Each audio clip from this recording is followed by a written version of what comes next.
Salut, c'est CryptChain. Aujourd'hui, on va parler d'une armée de robots traders, c'est-à-dire du projet de Napoléon X, une startup française dont l'ICO est en cours, comme on le voit sur leur site là. On était en fait dans la phase de jusqu'aux 5 millions d'euros levés, dans la phase des 20% de bonus.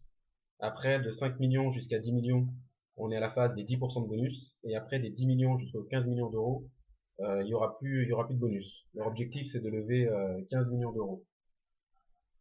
Donc quel est le projet derrière Napoléon X? Bon, déjà, dans le nom Napoléon X, on voit le double clin d'œil qui est fait.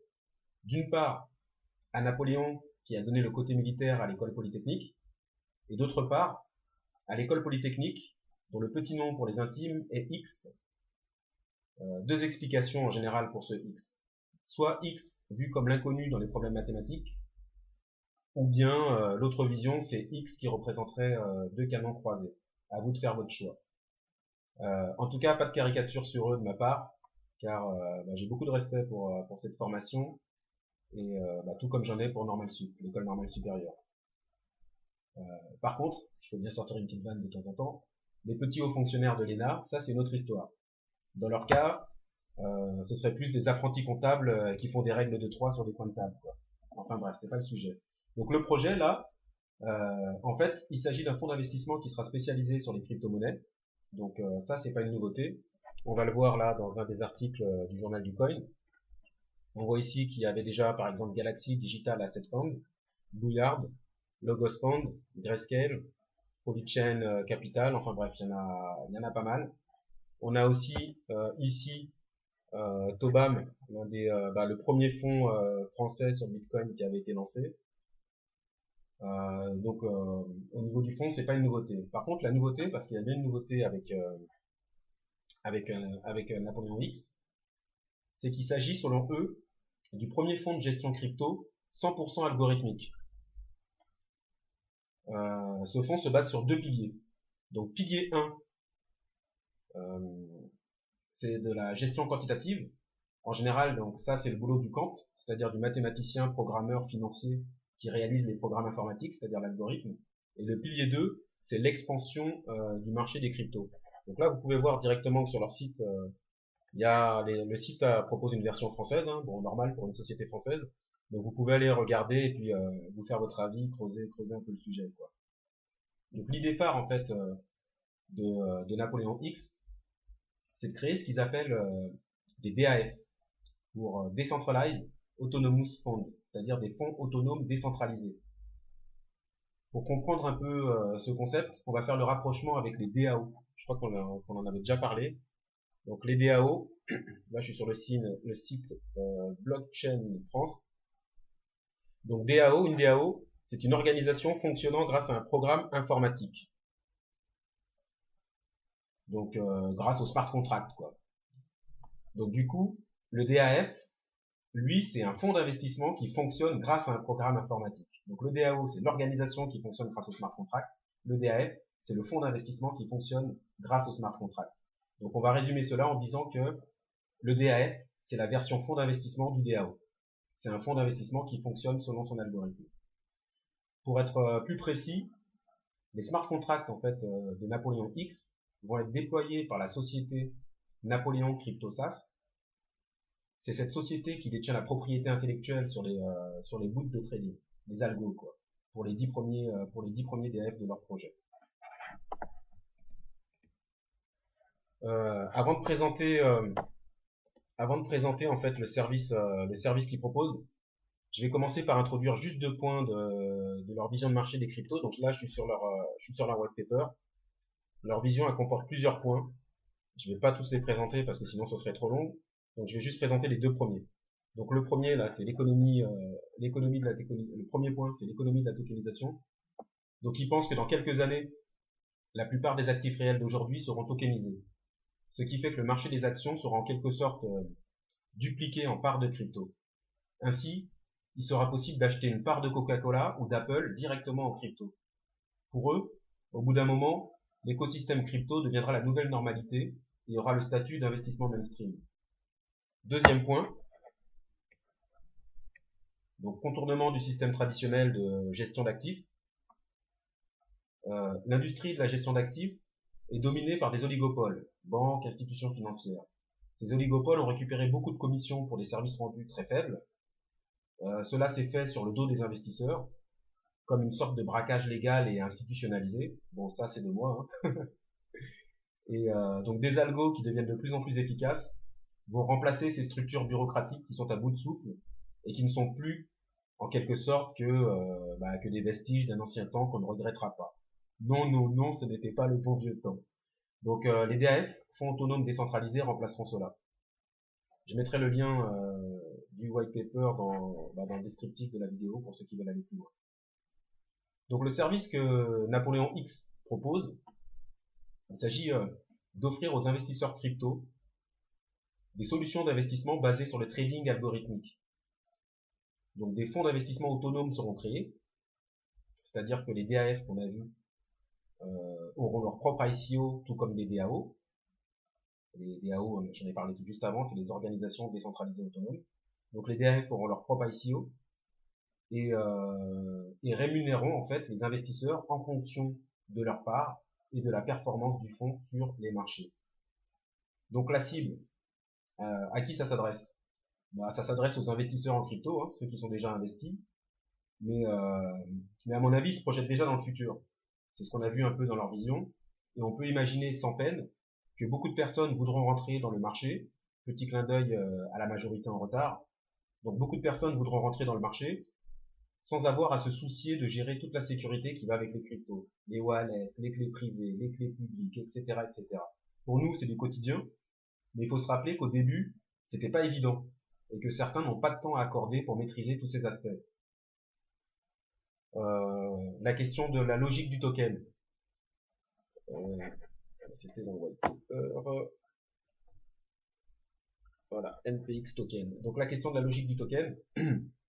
Donc les détenteurs de token NPX, en participant à la sélection des boots de trading, ils vont bénéficier de deux avantages en fait. Premier avantage, le droit d'utiliser à leur propre avantage les signaux de trade, achat-vente, fournis par les robots. Donc ces signaux sont obtenus par un logiciel téléchargeable sur leur plateforme ou directement sur leur plateforme, c'est ce qu'ils expliquent en fait ici là. Deuxième avantage, la possibilité de demander une part de revenus des droits de licence sur les algos. Au niveau de l'équipe, donc j'ai cliqué déjà là sur certains liens LinkedIn. Donc lui, c'est le CEO de Napoléon X, Stéphane Ifra. Au niveau de la formation, on retrouve le X de Polytechnique. Polytechnique, les ponts. Ensuite, expérience directement dans l'une des banques qui était leader avec la Société Générale à l'époque, dans l'investissement quantitatif, BNP. Bon, il a l'expérience, voilà, c'est la top expérience, en finance. Passage aussi chez Natixis, puis chez Ernst Young. Le deuxième, Arnaud Dartois. Donc Arnaud Dartois, c'est pareil aussi, Polytechnique, Ulm, Polytechnique, doctorat en informatique, puis big data, machine learning, tout ce qui concerne en fait les algorithmes qu'on met dans l'intelligence artificielle pour faire en sorte que la machine au bout d'un moment apprenne d'elle-même. Bref, je vais pas tous les parcourir, mais en gros, c'est du lourd quoi. Donc on va aller au niveau de la feuille de route, au niveau des partenariats, ils ont quoi? Ils ont Open House, Aken, Hetland. Au niveau de la feuille de route, donc on va dire qu'on se met à partir de là. Donc le white paper, à partir de là, donc lancement de l'ICO, janvier 2018, listing du token NPX attendu pour mars, la plateforme attendue pour avril, la licence de gestion d'actifs attendue pour juin, et le lancement du premier DAF attendu pour l'été 2018. Donc ça, c'est la feuille de route. Après bon, voilà, c'est la version financière de l'X. Ils sont pas venus pour mettre leur ingénierie pour construire des ponts. mais ils sont venus pour réaliser des véhicules financiers. Donc on peut quand même dire que d'une certaine façon ils construisent un pont, puisqu'ils s'inscrivent dans un mouvement d'institutionnalisation du marché des cryptos. Ils apportent donc une valeur à l'écosystème. Je développe, c'est-à-dire qu'ils se sont en fait assurés que leurs véhicules d'investissement sont en conformité avec la régulation. Ils ont été voir l'AMF. L'AMF, c'est l'autorité des marchés financiers. Donc ils ont été voir l'AMF en fin d'année dernière et ils ont participé à la consultation de l'AMF sur les ICO. L'AMF se demandait, mais c'est quoi ces ICO? Donc c'est une bonne nouvelle. Ça signifie qu'il y a un début de communication entre l'économie des cryptos et le régulateur français. Donc ils peuvent jouer un rôle de diplomate, voire même, soyons fous, de lobbyiste. Et tout ça, c'est à mettre en lien en fait avec le mouvement qu'on perçoit un peu de normalisation progressive. Il y a eu l'apparition de il y a eu Crypto20 qui est apparu. Ben voilà, Crypto20, le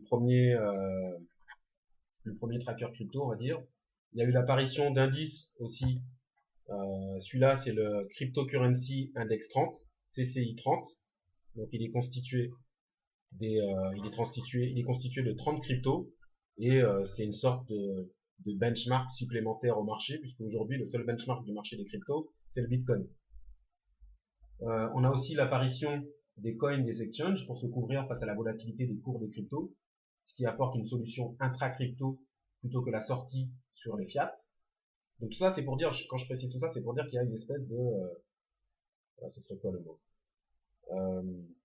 une espèce d'autonomisation du milieu des cryptos, quoi, qui essaye d'être voilà autosuffisant. On a aussi les futures de Wall Street qu'on avait vu depuis la fin de l'année dernière. On a le desk de crypto trading de la banque d'affaires Goldman Sachs. Il me semble que c'est prévu pour l'été de cette année. On a aussi les rétractations du CEO de JP Morgan, etc., etc., quoi. Bref, tout ça pour dire que ça signe un peu le début d'une normalisation du marché. Et ça sent la fin prochaine du Far West. Mais on s'attend quand même à un nouveau type de rodéo sur un futur marché crypto normalisé et régulé. Donc voilà pour NPX. Je vais revenir sur leur site. Donc voilà pour NPX. À nouveau, je rappelle que je donne pas de conseils d'investissement, je partage simplement mes recherches. Il y a peut-être des erreurs, des oublis, donc n'hésitez pas à me le signaler dans les commentaires. Et pour ceux qui sont intéressés par l'ICO, donc la hard cap elle est de 15 millions d'euros, comme on a vu. Le bonus actuel c'est 10% jusque la fourchette haute des 10 millions d'euros, quoi. Le prix, c'est un Ether qui donne droit à 1000 NPX. Au niveau des devises crypto acceptées, c'est Bitcoin, Ethereum et Euro. Et pour poursuivre les recherches, faut pas hésiter à s'inscrire dans leur fil Telegram. Je vais mettre le lien dans le descriptif. Vous pouvez poser vos questions en français, ils répondent assez généralement pour tous ceux qui se posent des questions. Donc perso, moi je pense que je vais participer un petit peu, mais vu que je l'ai pas encore fait, je vais juste vous mettre le lien de l'ICO. C'est pas un lien affilié, je mettrai un lien affilié quand j'aurai participé, quoi, quand je participerai.